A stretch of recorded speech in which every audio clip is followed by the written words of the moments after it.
This is the story of the man who was rejected by Facebook and Twitter. The man who ended up creating WhatsApp. This is the story of Brian Acton. Brian was a computer engineer from the US. Brian's career has been a great adventure. In the 1990s, Brian worked as a product tester at Apple. He also worked for Adobe Systems. In 1996, Brian was hired by Yahoo Incorporated. Brian was the 44th employee hired by Yahoo. In 2007, he decided to quit Yahoo to progress further in his career. Later, Brian was looking for a job. Despite a dozen years of experience at Yahoo and Apple, he got turned down by two of the internet's biggest companies at that time. First, Facebook rejected him in August 2009.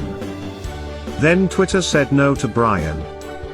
Brian failed to find a job at another big-name company. But he didn't lose his hopes. He stopped trying to get a new job.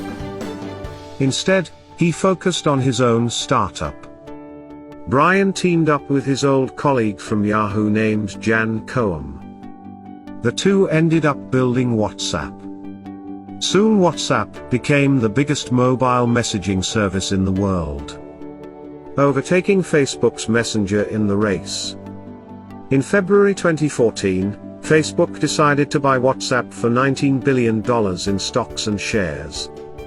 It's the biggest buy in the history of company affairs to date.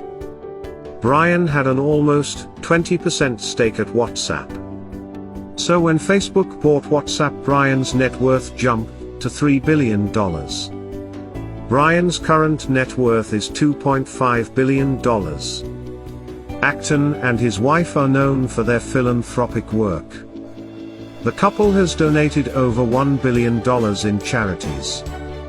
Brian Acton is now 836th in World's Billionaires list by Forbes. He was also ranked as the 120th wealthiest man in the United States of America.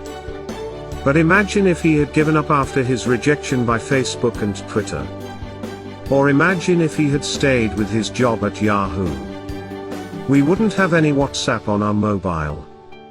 Brian is now running the Signal Foundation.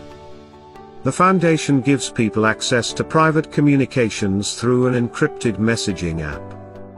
It is broadly used by journalists and human rights activists.